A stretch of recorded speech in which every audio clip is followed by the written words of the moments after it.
Hei, mitt navn er Torunn Hammersland. Jeg er tidligere friidrettsutøver og jobber nå som personlig trener og løpetrener på Driv. I dag så skal jeg lære dere noen gode tips for hvordan å ha den riktige holdningen og løpssteget når du løper. Vi begynner fra toppen. Kjenn at du er avslappet i skuldrene hele tiden. Trekk skuldrene dine lett tilbake og trekk armene dine opp i 90 grader. Navlen din skal du prøve å stemple inn mot ryggen, sånn at du har en liten spenning i magen. Da får du strekt deg opp og skyvd hofta di fram. Videre, når holdningen er på plass, så skal du prøve å gå ned til ankeleddet. Der skal du knekke litt framover, sånn at du kjenner at du får vekta di fram på forfoten din. Når holdningen er på plass, da kan vi se på løpssteget. Løpssteget ditt skal fungere som et hjul som går under kroppen, i motsetning til en pendel. Hvis man beveger seg som en pendel, så lander man med hælen først. Det kan bremse steget ditt og gi stor belastning på leddene dine. Hvis du får foten din rett under hofta di, så klarer du å skyve hofta di fram, og det tar kort tid før du kan ta et nytt steg igjen. Så da er det bare å kaste seg ut i det. Og dette er sånn det skal se ut.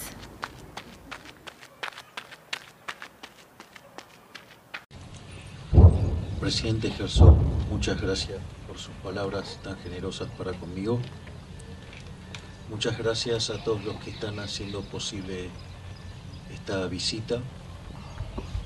Es una visita verdaderamente conmovedora y que sacude hasta el alma. Digo, porque todas esas imágenes que han recorrido el mundo, que nos han llenado de espanto, digamos, poder verlos en la vida real es algo, una experiencia muy fuerte. Poder compartir el testimonio de familias que han sido literalmente cortadas por la mitad,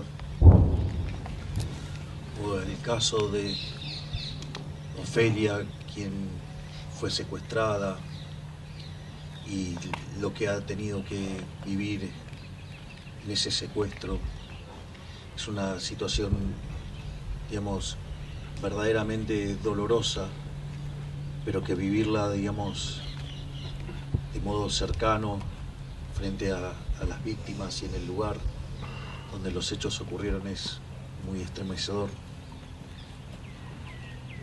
Pero todo esto no hace más que validar que lo que he señalado desde el primer momento, vengo a reafirmarlo nuevamente en términos de condenar los actos terroristas del grupo terrorista Hamas,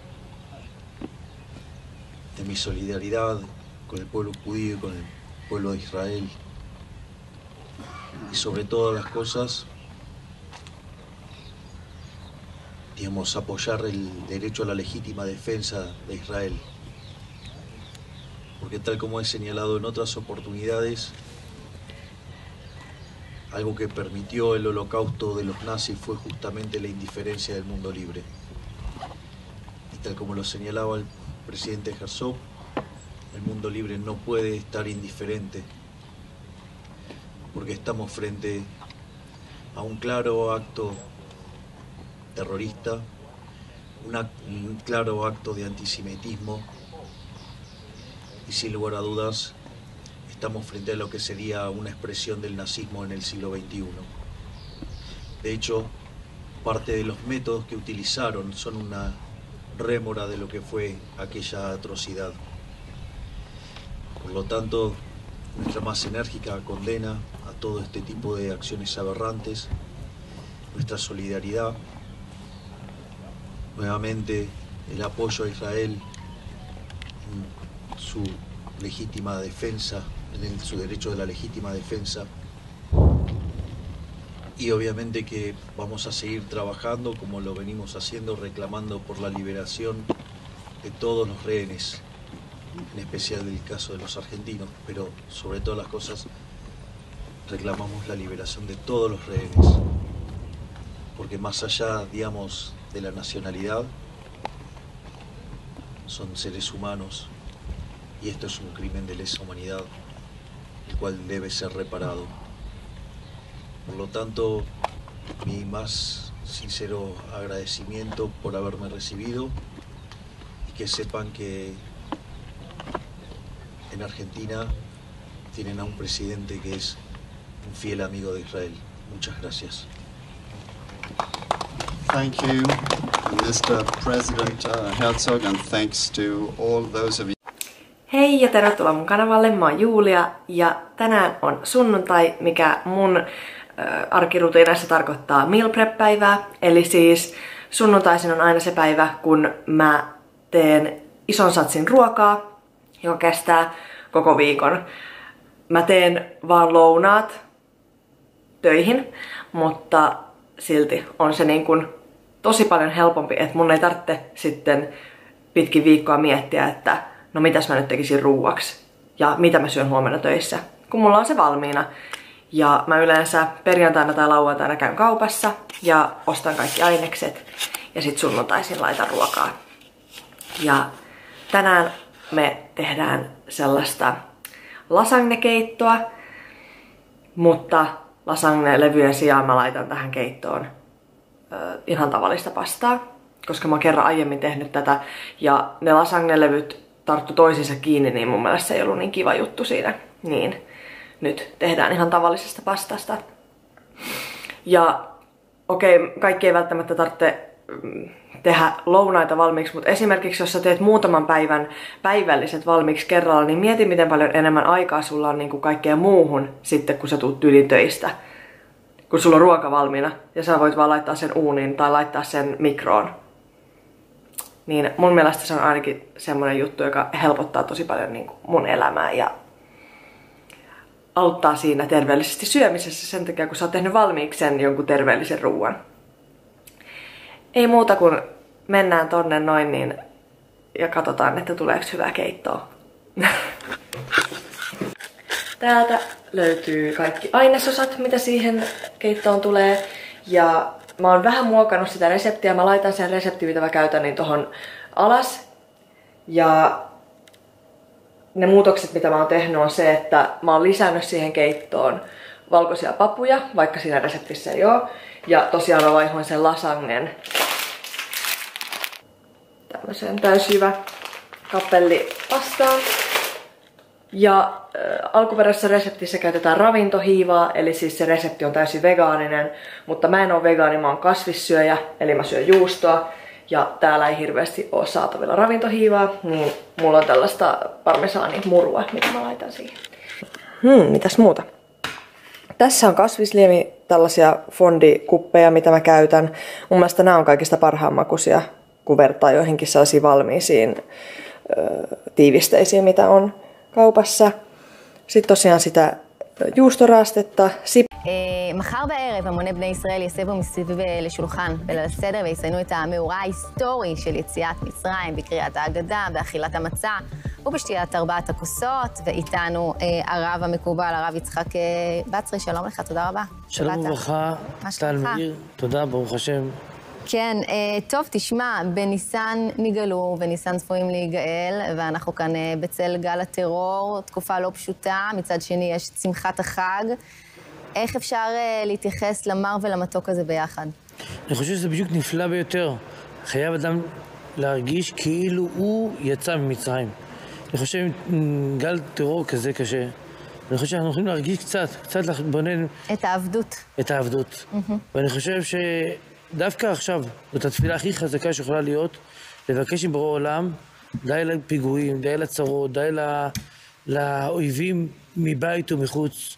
כן. אנחנו רוצים באמת לגאולה השלמה והבריאה ביותר. כן, ואתה אומר שאחד המשפטים החשובים ביותר בהגדה זה שאדם צריך להרגיש כאילו הוא יצא ממצרים, אבל לפעמים זה לא כל כך פשוט במציאות שלנו, למרות באמת, מה שאמרת, גל הטרור. בסוף אנחנו לא עבדים, עברנו כברת דרך מאז שהפכנו להיות עם ישראל, אחר כך במעמד הר סיני. והשאלה, למה הציפייה הזאת? למה ההגדה דורשת מאיתנו לחוש כך כדי להתחבר למקורות שלנו? כמה שיותר נודה לבורא עולם, יותר נגיד תודה רבה לבורא עולם, ככה אנחנו נקבל יותר. את תפקידו של האדם, אנחנו שמים לב גם בעולם שלנו הפשוט. ברגע שאתה אומר תודה רבה, אתה מתייחס לאחר, אתה מקבל הרבה יותר. ולכן זה חשוב מאוד מאוד שנרגיש את זה באמת. לא באמת רק כמשהו סימבולי, להבין באמת שאנחנו יצאנו ממש מהעבדות. אילו היינו עד עכשיו במצרים, היינו עבדים. באמת אנחנו עם שעד היום עובדים מאוד קשה, עובדים למשכנתא, עובדים לכל מיני אנשים וסביבה. אנחנו לא נמצאים בחירות, אנחנו באמת לא מרגישים את החירות. כן. אנחנו זקוקים לזה מאוד מאוד. והעיקר בליל הסדר זה בעצם הסיפור של והגעת לבנך. אתה יודע, אנחנו נורא מתארגנים עם הניקיונות וההכנות ליל הסדר, לפעמים יש לחץ, לפעמים גם רוצים להרבות בדברי תורה, בעיקר תלמידי חכמים, אבל אומרים לנו, תתמקדו בדבר החשוב באמת, להעביר את הסיפור הזה הלאה, לשרשרת הדורות. האמונה, הדבר הכי חשוב שיכול להיות, אבל אני דווקא כן חושב שבהגדה עצמה כן יש דברים מאוד מאוד חשובים שצריכים להתמקד עליהם. אני דווקא, בדרכי לכאן חשבתי על איזה ממרה בהגדה. הגדה אומרת, אילו יצאנו מצרים ולא קרה לנו את הים, דיינו. זאת אומרת, שאלה קשה מאוד, מה זה יצאנו מצרים ולא קרה לנו את הים? אז מה היינו עושים? היינו נמצאים במצב הכי גרוע שיכול להיות, המצרים היו באים, חלילה שוחטים, עושים את כל מה שאפשר, מה האמת אפשר בזה? שהסיפור הזה באמת זה מאוד מדהים, שהיה סיפור עם הרב מרדכי אליהו עליו השלום, פגשתי בבא סאלי הקדוש. הוא פנה אליו לבבא סאלי ואמר לו, למה אתה עצוב? אז אמר לו, יש גזירה נוראה על עם ישראל. ואני לא מרגיש, לא צריך לבטל את זה. אמר לו, יש לי שאלה מהאגדה, אילו יצאנו מצרים ולא קראנו את הים, מה היינו עושים? כן. אז מה היית אומר, מה לעשות? הוא אומר, הסבא שלך, שבבא סאלי, סבא רבא שלו, קראו לו הרב שמואל אלבז, הוא עלה על מחצלת ועבר את הים, ואז קראו לו משפחת אבוחצירא. כן. אז הוא אמר, אילו הוציאו מצרים ולא קראנו את הים, היינו עולים במחצלות. זאת אומרת, אלוקים אף פעם לא משאיר אותנו בלי דאגה, בלי אהבה, בלי חיבה, בלי חיבוק. כן. זה מה שאנחנו אומרים ברור עולם. וזה נותן הרבה תקווה ואמונה. באמת, אנחנו מאמינים שברור עולם בכוח ליל הסדר, שאנחנו משרישים את האמונה, יהיה לנו ניסים ונפלאות, גם אם לא נראה לנו כרגע הדרך לגאולה, יהיה לנו את הגאולה בעזרת השם. כן. קודם כל, אני ממש מתחבר לדברים שלך, באמת, מתחבר מאוד, אבל גם בקטע של ההגדה, הרי שואלים, למה אנחנו צריכים מרור? למה צריכים לאכול מרור? בכלל, אנחנו עכשיו יצאנו מעבדות לחירות, למה אנחנו צריכים לאכול את המרור בפסח? אז שמעתי זה משהו יפה, זה סמלי. מצד אחד, תסתכל, אל תשכח איפה היית. יצאת מהשפטות ירים אביון, היית שם במצרים ועכשיו אתה חופשי, אבל מצד שני, אל תשכח לכל אחד שגם קשה לו בחיים, לא מצליח באיזה משהו, אל תשכח שהמצב יכול להתהפך בכל רגע. כן. בגלל זה אנחנו אוכלים את המרור. בגלל זה שאנחנו נמצאים בהגדה בליל פסח, כל אחד עם הצרות שלו, אחד יש לו בעיות בכלכלה, אחד בפרנסה, יש לו אחד בזיווג, לא משנה מה, אבל אל תשכח שהקדוש ברוך הוא יכול להפוך לך את המצב בין רגע אחד, וזה האופטימיות שיש בפסח. ראית איזה וורט קיבלנו?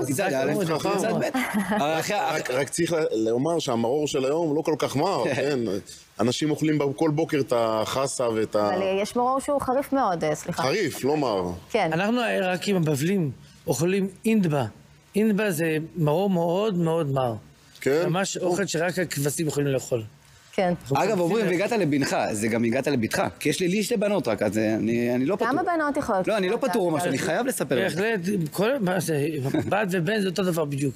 כן. מכבד את כולם, ואני חושב נקודה מאוד מאוד חשובה שצריך מאוד לדעת, חוץ ממה שאנחנו כל כך יושבים עם הילדים ומדברים איתם, נותנים את האמונה, אנחנו צריכים להשריש לנו, גם אנחנו, כל אחד מאיתנו, לדעת להיות שמחים, בליל הסדר לתת לאישה גם את הכבוד שלה, יש מצווה, לקנות לאישה. כן, אבל כיום נשים קונות הרבה לעצמם, אז אולי צריך... לא, אבל עדיין הגבר צריך לבוא ולעשות. זה טוב, נכון? אני מתכוונת שהאישה צריכה לקנות לגבר. אני חושבת שאולי... לא, אשתי גם אומרת לי, זה לא, אין רמזים, תקנה לי. אגב, הרב חיים פלאג'י כותב בספרו, היה מקובל גדול לפני 200 שנה, הוא כותב בספרו, שאת ליל הסדר, שולחן הפסח תעשו כמה שיותר מכובד, כלים הכי נעים שיכולים להיות, הוא אומר, עד כדי כך לקנות קערה מכסף טהור. הוא מקפיד כמה שיותר, הוא אומר, כמה שתשקיע יותר בלילה הזה, יהיה לך עשירות. יש לי שאלה. רגע, אז אני רק רוצה לשאול אותך, אנחנו רגע לפני שנפרדים, בכל זאת, מה יש לך להגיד לצופים בבית? חג פסח שמתקרב אלינו, אחד מהחגים, המועדים המכוננים ביותר של העם היהודי. אני אגיד לכם... עם מה להיכנס לחג הזה? את מה שהסבא שלי, הבן איש חי הקדוש היה אומר, תבערו את היצר הרע מקרבכם. את הגאווה, את הכעס, את הקנאה, את השנאה, את התחרות, תהיו יותר טובים. יפה. אחר כך זה מביא רוגע, שלווה והרבה אהבה, ואני מברך. לבאר את החמץ הרוחני. רוחני, לא רק הגשמי, אלא גם רוחני. המקובל הרב יצחק בצרי, תודה רבה שבאת אלינו, תודה על הדברים היפים שסיפרת, מאוד מאוד מחזק. תודה. חג שמח. כן, טוב, אז... Привет, это Навальный. Я ужасно рад, что снова могу сказать эту фразу, хотя, если честно, в какой-то момент мне казалось, что я уже ее больше никогда не произнесу. Но так или иначе, я снова здесь и хочу сейчас сказать 3 важных вещи. Первое. Я вижу, что происходит, и понимаю, что происходит. Я отдаю себе отчет, что Кремль просто мечтает о том, чтобы я не вернулся. Именно поэтому они каждый день выпускают странные и довольно агрессивные заявления, и они хотят, чтобы я испугался. И я не сомневаюсь, что единственным подозреваемым по делу об отравлении Навального буду я сам. Но я подтверждаю, что я вернусь в Россию, я продолжу свою работу, и никакая другая возможность не рассматривалась и не рассматривается. Второе. Я действительно считаю, и я уверен, что за покушением на меня стоит президент России Владимир Путин, и мне кажется, что все события, которые происходят прямо сейчас, указывают на это. Представьте себе, кому-то проломили голову кирпичом. Он пролежал месяц в больнице. Возбудят уголовное дело? Ну, конечно. Кого-то пытались убить, застрелить из пистолета, но не убили, а тяжело ранили, и он 18 дней лежал в коме. Возбудят уголовное дело? Конечно. Почему в моем случае уголовного дела нет, расследования нет, ничего нет? Я не знаю, где моя одежда. Я не могу получить доступ к моим собственным медицинским документам. Сроки расследования прошли уже давным-давно. Ничего не происходит, только целыми днями российское правительство зачем-то обращается к Германии. Какой Германии? Я российский гражданин, которого пытались убить в сибирском городе. Я вырубился в российском самолете, который летел над Россией. Я требую, чтобы расследование шло в России и правосудие было совершено в России. И то, что этого не происходит, говорит мне о том, что есть центр управления решениями. Этот центр, конечно, находится в Кремле, потому что кто управляет всем? Полицией, судами, ФСБ, больницами. Мировое правительство? Рептилоиды? Ну, конечно, нет. Этим управляет Путин. У нас в Филькина грамота вместо Конституции, но в ней написано, что он глава государства и гарант этой самой Конституции. И все происходит с его ведома. Если бы он хотел расследования, это дело бы уже было раскрыто. Оно несложное. За мной наблюдают в режиме 24 часа в сутки. Просто нужно посмотреть видеозаписи из гостиницы, где они. Посмотреть всех, кто ко мне подходил, кто заходил ко мне в номер, и все. Это дело очень легкое, но оно не раскрывается, потому что тот, кто заказал это преступление, не хочет, чтобы оно было раскрыто, и это Путин лично, я в этом совершенно уверен. И третье, самое главное, собственно говоря, зачем я решил записать этот ролик. Я хочу сказать вам всем спасибо, поблагодарить за ту огромную поддержку, которую вы мне оказали. Разные совершенно люди, знакомые и незнакомые.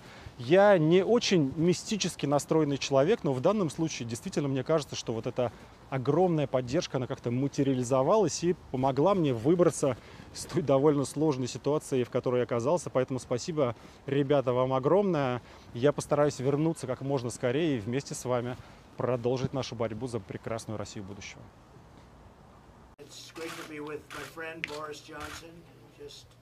Got a position that he's having a very easy time with. It's much easier than he thought.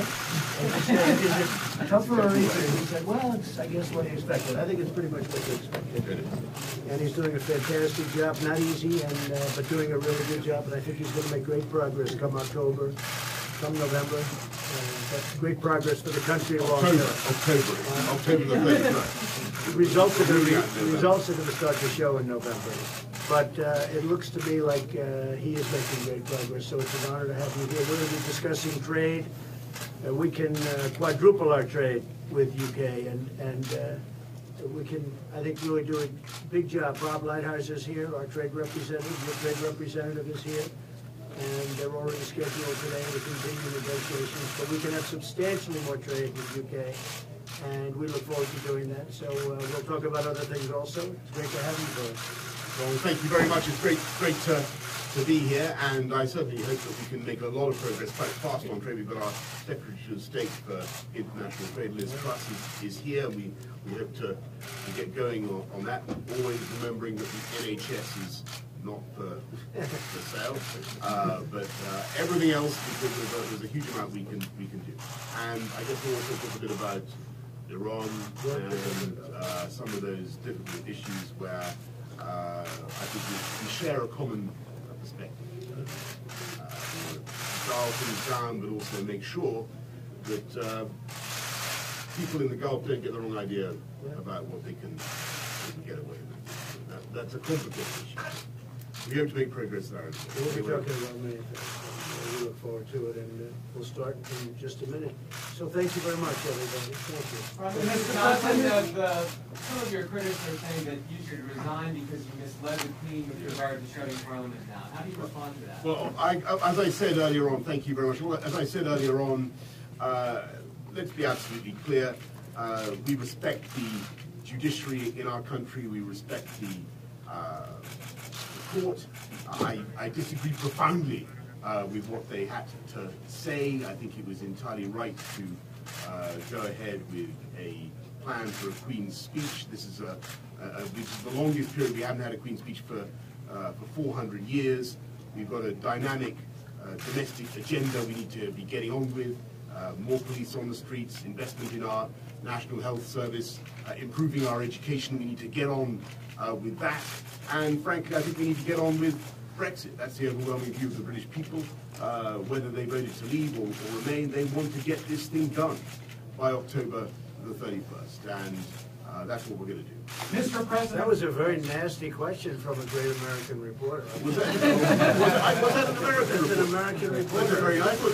I think a good one. But I think he was asking a question, to be fair, that a lot of British reporters would have asked. Mr. President, any advice? Now that we have that out of the way. Mr. President. I'll tell you, I know him well. He's not going anywhere. Don't worry about him. Mr. President, any other questions? any advice for the Prime Minister as how he should deal with the judges? No, I think he's dealing very well. Everything I see is what, look, I watch it very closely. He's a friend of mine. I tend to watch friends closer than enemies, but the enemies you have to watch in a different way. I think he's doing very well. It's a complicated subject, but they took a vote, and the vote was, I was there. I happened to be there the day of that vote. I made a prediction even. I even made a prediction. It was a correct prediction. And, you know, that was a long time ago, and it takes a man like this to get it done. And they have to get it done. Otherwise, it'd be a terrible thing to do it any other way. I don't see another vote. I don't see anything happening. I think he's going to get it done. Do you think he will get it done? Mr. President, what was your reaction when you heard the UK Supreme Court decision? What was your reaction? I had no reaction. I just asked Boris, and, you know, to him it's another day in the office. He's a professional. It's just another day in the office. Yeah, well, tomorrow is another day in Parliament. That's what that is. You know, we had Boris, the first couple of months we had been, I think we were 0 for 7 with the Supreme Court. And since then, we won the wall, we won asylum, we won some of the biggest ones. We've had a great streak going. But we started off, we were 0 for 7, and then as you will report, in fact, the first time we won, you were like shocked that we won. And since then, we've almost run the table. We've won a lot of decisions. So I'm sure that's going to happen to you. Well, we're not counting our chickens, and we're full of respect, as I say, for the justices of our Supreme Court. But we're gonna push on. We're going to respect what the court had to say, but we're going to get on and deliver Brexit. I think that's what the British people want. In other words, he's been very nice to the court players. Okay. He has total respect for the court. Yeah, Jim. Éric Zemmour, vous nous avez rejoint. Bonsoir, merci d'être là. Interview prévue dans le cadre des élections européennes, mais évidemment l'actualité nous rattrape et on va parler de ce qui se passe au Proche-Orient avec vous aussi. Le rappel de ce tweet dans le face-à-face entre ces deux grandes puissances qui maintenant sont en guerre ouverte, Iran et Israël. Regardez cette scène extraordinaire, enfin cette mise en scène qui avait lieu sur Twitter, c'était en octobre. L'ambassade d'Iran à Damas, c'est le tweet du bas, dit « Le temps est écoulé ». Et répond l'ambassade d'Israël aux États-Unis avec ce tweet inspiré de Matrix. Bien, allez-y. Est-ce que c'est ce que pense une partie d'Israéliens, que peut-être c'est le moment effectivement de saisir l'occasion et de dire « L'Iran, vous avez choisi d'attaquer, nous allons vous frapper ». Oui, mais comme je vous l'ai dit tout à l'heure, il me semble que c'est principalement dans la stratégie israélienne le Hezbollah qui sera visé le premier. Alors peut-être j'aurais un démenti cette nuit, mais à mon sens, c'est ça qui est préparé. Le fait que les habitants du nord d'Israël soient toujours pas autorisés à rentrer chez eux, les alertes, c'est une cible qui permet à Israël de gagner un certain nombre de points sans dire au président Biden on n'écoute pas ce que vous nous dites. Regardons l'image historique et le mot n'est pas galvaudé. Commentez-la, s'il vous plaît, Éric Zemmour. Ce sont les premières images, nous avons eu tout à l'heure, des missiles qui partent de la République islamique d'Iran. C'est le moment précis où le Proche-Orient bascule, c'est-à-dire où pour la première fois depuis 45 ans, l'Iran attaque directement Israël. Que représente historiquement cette image pour vous, Éric Zemmour ? Il me semble qu'effectivement, c'est, je ne dirais pas quelque chose de très original, c'est une nouvelle étape dans cet affrontement entre les Israéliens, les Iraniens, qui est englobé dans un conflit plus large de civilisation, même s'il y a évidemment des divergences au sein de chacune des civilisations. Et là, on voit effectivement, c'est une étape supplémentaire. Est-ce qu'il y a lieu de s'inquiéter? C'est-à-dire, c'est un deuxième front, il y a la guerre au cœur de l'Europe, et pour la première fois entre les deux principales puissances du Proche-Orient, une guerre ouverte. Vous savez, ça fait longtemps que l'Iran, comme l'a très bien dit M. Keppel, finance, forme tous les groupes qui attaquent Israël en permanence, le Hezbollah, mais aussi le Hamas. Donc là, c'est simplement une étape supplémentaire. Mais la guerre existe depuis des années là, et on a bien vu depuis le 7 octobre et jusqu'à aujourd'hui, tout ça, c'est le même mouvement où Israël incarne l'Occident et où les adversaires d'Israël incarnent l'hostilité à l'Occident. D'ailleurs, on a très bien vu, vous l'avez montré tout à l'heure, immédiatement les Anglais, les Américains et les Français, même si ils le montrent moins, je pense qu'on l'expliquera pourquoi, ont protégé comme ils ont pu les Israéliens, qui eux-mêmes d'ailleurs se défendaient très bien. Regardez effectivement cette autre image extrêmement forte. Vous parlez de la défense israélienne, c'est la chasse israélienne qui est entrée en action, 100 avions, 200 avions, personne ne sait très bien. Dans quelques instants, Didier François arrivera avec davantage d'informations, mais aussi Alain Boer. Voilà, c'est le moment précis, on entend les voix des pilotes, où les pilotes israéliens arrivent à abattre un certain nombre de drones. Il faut rappeler l'ampleur considérable de l'attaque. Au total, c'est 185 drones, 36 missiles de croisière, 110 missiles balistiques qui ont été presque tous, mais pas tous, arrêtés. La force de cette image aussi, Éric Zemmour. Bien sûr, on voit bien la haute technologie des défenses israéliennes.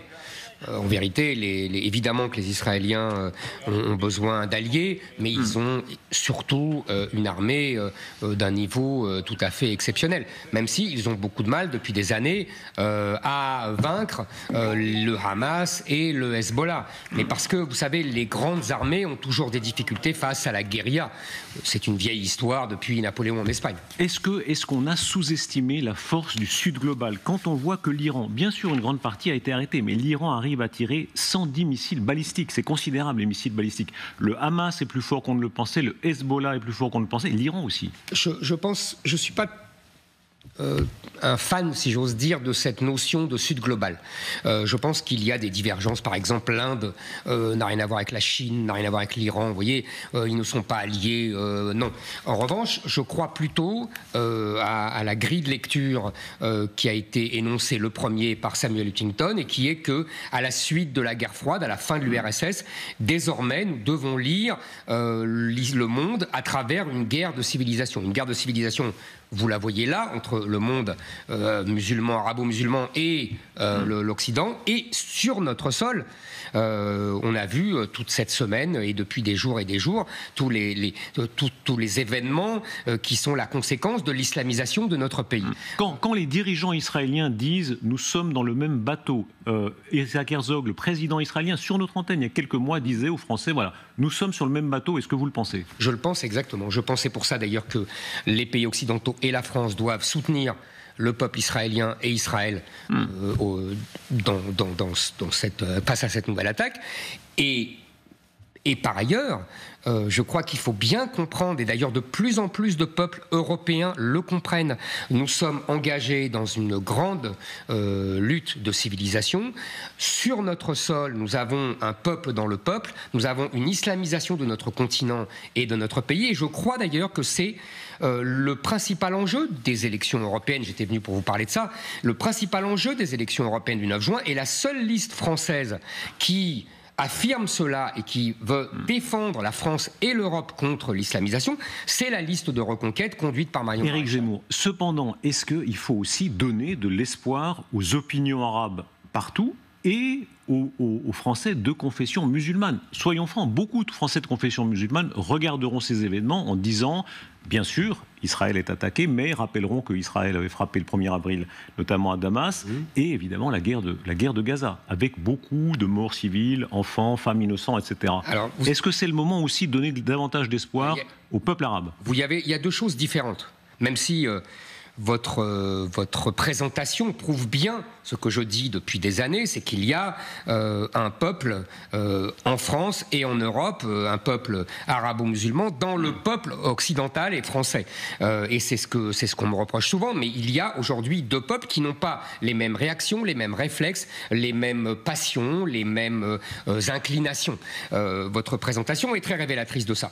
Mais il y a quand même deux différences. Il y a la situation au Moyen-Orient, avec effectivement la question palestinienne, la vieille histoire des deux États, qui en vérité court dans l'histoire du Moyen-Orient depuis le début, depuis la résolution de 47 qui créait les deux États. Mais à l'époque, souvenez-vous, ce sont les pays arabes qui ont refusé. Et je ne suis pas sûr d'ailleurs, s'ils avaient gagné la guerre, qu'ils auraient respecté cette résolution des deux États. Est-ce que vous êtes pour les deux États? Écoutez, moi, c'est-à-dire côte à côte, israélien. Dans un monde idéal, ça serait très bien qu'il y ait deux États, un État juif et un État arabo-musulman. Mais le problème, c'est qu'aujourd'hui, ce n'est pas réaliste. L'Espagne va plus loin. L'Espagne dit, voilà, on reconnaît dès maintenant un État de Palestine pour dire on va de l'avant. Vous savez, je pense que beaucoup de pays européens, et je le vois pour les réactions aussi de Emmanuel Macron, sont désormais coincés, tenus par la population arabo-musulmane sur notre sol. Et ça détermine leur politique étrangère. Il n'y aura pas d'État palestinien à, si vous voulez, à court terme. Tout simplement parce que le Hamas n'en veut pas. Puisque le Hamas est un mouvement islamiste qui veut un État unique de la rivière à la mer, du Jourdain à la Méditerranée, ça veut dire éradiquer de tous ces juifs. Et d'autre part, les Israéliens n'en veulent pas, même les plus pacifistes d'entre eux, depuis le 7 octobre, et c'est pour ça que M. Keppel a raison, le 7 octobre est aussi plus important encore que le 11 septembre 2001, même les Israéliens les plus pacifistes n'en veulent plus. Donc si vous voulez, à court terme, il n'y aura pas d'État palestinien, il n'y aura pas deux États, à moins que, évidemment, la vieille thèse de la droite israélienne, la Jordanie comme État palestinien. Mais je doute que le roi de Jordanie soit d'accord. Est-ce que vous reconnaissez, pardon, Éric Zemmour, le droit des Français de confession musulmane d'être sensibles au sort des Gazaouis, exactement au même titre, à égalité que les Français de confession juive sont sensibles à Israël? Évidemment.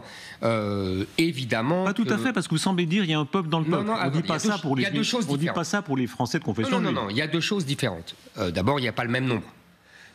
Entre les 300 000 ou 400 000 juifs et quelques millions, je ne sais pas, 6, 7, 8, on ne sait pas, de musulmans en France, c'est pas la même chose. Deuxièmement, ce que je constate, c'est qu'on peut très bien effectivement avoir une tendresse, une affection pour des peuples étrangers. Ça, je suis tout à fait d'accord avec vous. Maintenant, c'est pas exactement la même chose. On voit bien que, on a vu dans les grandes manifestations en France, en Angleterre, en Allemagne, en Italie, qu'il y avait pour les musulmans, la Palestine est devenue le symbole de la Oumma, de la civilisation musulmane et de son offensive en Europe et en Occident. Ce n'est pas exactement la même chose. Et vous voyez, les musulmans ne manifestent pas pour les Ouïghours persécutés par les Chinois. Ils ne manifestent pas non plus pour les musulmans persécutés par les Indiens ou par les Russes. Vous voyez, c'est assez ciblé quand même. Et c'est uniquement la Palestine qui incarne, parce que la Palestine est évidemment dans l'affrontement avec les Juifs, Yaoud comme ils disent, et non pas les Israéliens. Donc c'est pas exactement la même chose.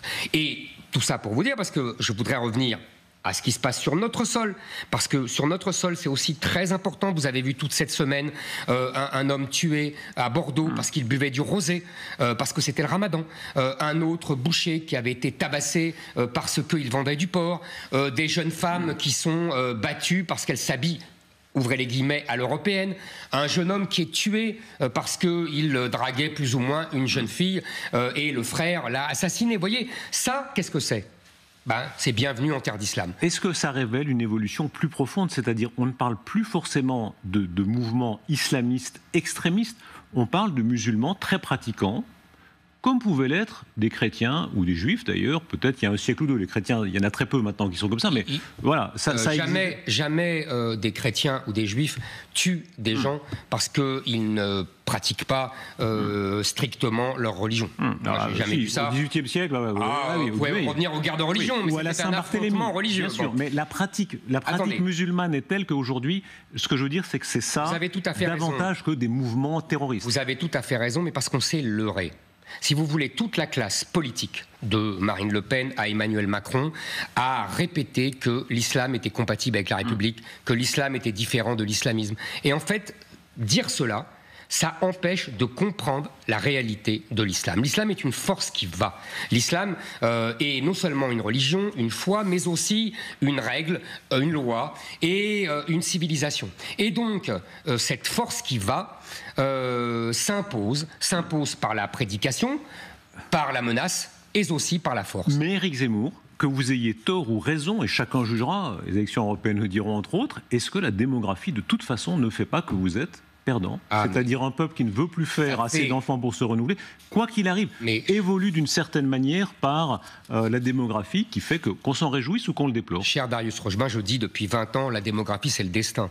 Donc évidemment, nous devons lutter. Vous savez, c'est assez simple sur le plan historique. Pardon, là c'est pas lutter, c'est faire davantage d'enfants ou non. Non. C'est arrêter l'arrivée de populations musulmanes sur notre sol. Avant de penser à faire des enfants. Il faudra effectivement aussi faire des enfants. Il faut une politique familiale, etc. Mais Emmanuel Macron, arrêter les musulmans. Oui, mais Emmanuel Macron, c'est l'homme qui fait rentrer 500 000 immigrés par an. Alors moi je veux bien qu'il emploie des beaux mots, mais avant il devrait arrêter ces 500 000 immigrés par an. Même Madame Meloni en Italie qui a fait campagne en prose et en vers plutôt et qui maintenant agit en vers, en prose, elle a besoin de centaines de milliers de migrants pour le travail. Écoutez, Monsieur Rochemin, l'Italie n'a absolument pas le même problème que nous. Les migrants ne restent pas en Italie. En Italie, il n'y a pas de droit du sol, il n'y a pas de AME. Il n'y a pas d'aide sociale. Quand on ne travaille pas, on ne touche rien. C'est le contraire de la France. On ne se soigne pas gratuitement. D'ailleurs, les migrants viennent en France. C'est pas pour rien. Donc elle n'a pas le même problème que nous. Nous avons un problème énorme. Nous sommes, si vous voulez, nous avons 30 ans d'avance sur l'Italie. Et nous sommes l'avenir de l'Italie. Et donc, nous sommes dans une situation dramatique d'islamisation de notre pays. Donc, nous devons arrêter, fermer toutes les portes et les fenêtres à l'immigration islamique. Nous devons renvoyer tous les gens dont nous ne voulons plus, délinquants, fichés S, chômeurs de longue durée, etc. Et nous devons mener une lutte culturelle, politique, c'est-à-dire imposer la culture française, interdire l'islamisation, avec une règle simple, vous savez, qu'on connaît par cœur en France, parce que c'est notre conception de la laïcité. La religion, c'est à la maison. Ce n'est pas dans l'espace public. Éric Zemmour, est-ce qu'il y a une usure de l'Europe? Tout ce que vous dites, encore une fois, on l'applaudit ou on le critique, mais on voit que c'est ce que révèlent ces guerres, celle du Proche-Orient, mais aussi celle de l'Europe, quand l'Europe ne se paye pas la défense qu'elle devrait. L'Europe ne paye pas sa propre défense. C'est dans l'histoire des puissances anormales, complètement anormales. Depuis 30 ans, nous avons... Cette Europe qui ne se donne pas les moyens démographiques de se renouveler. La faute à qui? À elle-même. Qui d'autre? Ça, je suis d'accord avec vous. Tout ça, je suis d'accord avec vous. Il y a un affaiblissement de l'Europe et des pays européens, parce que, vous savez, ça remonte à la guerre 14, à la Seconde Guerre mondiale et au mouvement désormais qui le mine à l'intérieur. D'ailleurs, les États-Unis ne sont pas extérieurs à cela. Eux aussi subissent l'offensive woke, c'est-à-dire... Mais eux se payent une vraie défense. Eux évoluent mieux économiquement. Tout à fait d'accord. Mais eux aussi sont minés de l'intérieur. C'est ça que je voulais dire. Et nous avons le problème aujourd'hui, c'est que quand je dis que nous avons deux peuples dans le peuple, nous avons aussi des Français qui sont pour la plupart à la France insoumise, pour ne pas les nommer, qui sont avec ce peuple arabo-musulman. C'est le fameux islamo-gauchisme. D'ailleurs, c'est intéressant on n'a pas beaucoup de temps, mais on pourrait d'ailleurs remonter justement au début de la révolution islamique en Iran. 79, c'est le début de l'islamo-gauchisme. En fait, il y a eu un double basculement. Le premier basculement, c'est au sein du monde arabo-musulman, où l'islam est redevenu une force révolutionnaire qui a renversé les espèces de despotes éclairés qui voulaient occidentaliser le monde musulman. Et au sein de nos pays, et en particulier en France, les plus grands intellectuels de gauche, Michel Foucault, Jean-Paul Sartre, ont pris parti pour la révolution islamique. C'était, si vous voulez, pour la première fois, les musulmans remplaçaient la classe ouvrière. Et c'est ce que nous avons aujourd'hui. Attendez, c'est ce que nous avons aujourd'hui avec Jean-Luc Mélenchon et la France insoumise. Éric Zemmour, puisque vous convoquez l'histoire, Khomeini, 79, Neaufle-Château, il est accueilli ici en français, effectivement, le début d'une longue histoire. La force de la foi, vous avez eu dans le passé des propos un peu ambigus sur, pardon si je vous déforme un peu, mais une forme d'admiration que vous aviez pour les djihadistes. Vous disiez en tout cas, eux sont habités par une vraie foi. Non, je disais, je disais, ils sont prêts à mourir pour leur credo. Ils sont prêts à mourir. C'est tout ce que je disais, et donc, c'est pour mieux les affronter.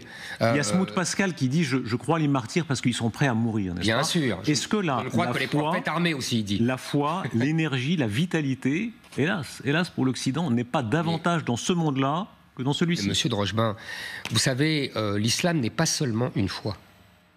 C'est ça que vous compreniez.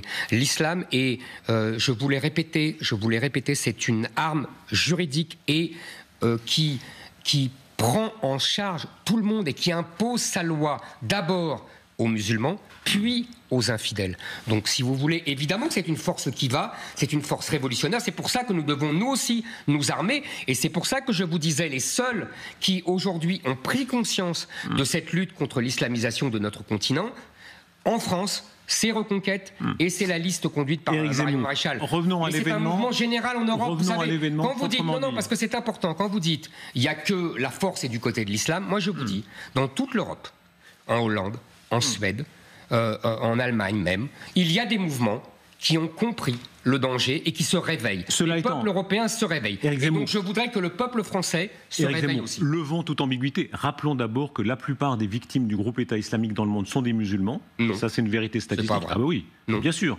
Dominique Régnier, à votre place, donnez les chiffres très exacts. 240 000 morts depuis 79, on revient à cette année clé, et l'immense majorité sont des musulmans. Écoutez, ça sont des faits. Qu'il y a des guerres entre musulmans, c'est vieux. Non, mais c'est pas des guerres, non. Il y a des Ce sont des victimes d'attentats terroristes islamistes. Non, je ne suis pas d'accord. Non, c'est pas des guerres. Les victimes d'attentats, ce sont des chrétiens et des juifs. Bien je suis sûr, désolé. beaucoup de chrétiens d'Orient aussi. Ils tuent des chrétiens.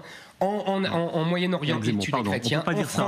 En France, au Bataclan, ce sont des faits. Des Français. Les malheureux qui sont dans un marché des femmes, des enfants, qui est une bombe qui fait éclater le groupe État islamique, on ne peut pas dire que c'est une guerre entre musulmans. Ce sont des victimes musulmanes d'un terrorisme islamiste. Mais quand des musulmans meurent par la main d'autres musulmans, c'est une guerre entre musulmans. Non, c'est des actes islamistes. Non, je suis désolé. Il peut y avoir, il y a aux États-Unis, par exemple, des terroristes chrétiens, et quand des Américains terroristes chrétiens tuent, on ne dit pas que c'est une guerre entre Américains ou une guerre entre chrétiens.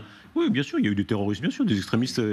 Bon, quoi qu'il en soit, ou en Australie. Vous essayez de minorer. Je minore rien du tout. Mais si, vous essayez de minorer ce qui est un fait. Il y a partout dans le monde des offensives du djihadisme contre des chrétiens africains, contre des hindous, contre des Russes récemment, et contre des Européens. Est-ce que là aussi, par parenthèse, ça ne montre pas un certain affaiblissement de fait de l'Europe? Les chrétiens d'Orient, avec raison, vous rappelez leur sort. On ne voit pas beaucoup d'Européens qui s'engagent très fortement pour ça. Ah, mais ça, si vous voulez me faire dire que l'Europe s'est affaiblie, je ne vous dis pas le contraire, puisque moi je sonne justement le tocsin pour dire aux Européens et aux Français de se réveiller et de lutter contre l'islamisation et le grand remplacement qui va les engloutir. Et nous le voyons encore une fois, je vous le répète, regardez ce qui se passe ces derniers jours, nous avons l'islamisation dans les faits. Éric Zemmour, revenons à l'événement proprement dit. En ce moment, à l'heure où nous parlons, le cabinet de guerre israélien, pour celles et ceux qui nous rejoignent, je rappelle les développements de la soirée. Donc, en ce moment, guerre ouverte qui continue entre les deux puissances majeures de la région, Israël et l'Iran. Le cabinet de guerre israélien, les menaces de la part de l'Iran qui, par avance, dit que si l'Iran était frappé très directement, l'Iran contre-frapperait encore plus fortement. Question très simple et très nette. Est-ce que vous seriez favorable, vous, à ce que Israël frappe les sites nucléaires en Iran pour empêcher que l'Iran ait la bombe. Et moi, vous savez, je n'ai pas à donner ni des conseils. Vous avez des avis sur tout. Non, non, j'ai pas des avis sur tout. C'est rare qu'Éric Zemmour dise qu'il n'a pas d'avis, franchement. Mais là, écoutez, là, c'est un pays souverain qui décide lui-même. Je ne décide pas à la place d'un autre pays. J'essaye de m'engager pour la France. Donc, évidemment qu'Israël va décider si c'est l'occasion rêvée pour démolir les centrales nucléaires iraniennes ou si ils vont plutôt continuer à mener la guerre avec les Hezbollah. Ce n'est pas que l'affaire d'Israël. Les Américains peuvent se poser la question. Le risque de prolifération nucléaire. Je ne vois pas les Américains approuver ce genre d'offensive. Mais vous, qu'est-ce que vous pensez? La France a déjà agi, la France a bombardé le groupe État islamique en 2015. Mais ça n'a rien à voir, ce n'était pas des centrales nucléaires. Là, ça veut dire qu'ils, s'ils font ça et s'ils en profitent pour faire ça, ça veut dire une guerre générale avec l'Iran. C'est un choix que les Israéliens feront eux-mêmes. Je ne me vois pas, moi, me mettre à la place des Israéliens. Aujourd'hui, est-ce qu'il se passe quelque chose avec les Français de confession juive?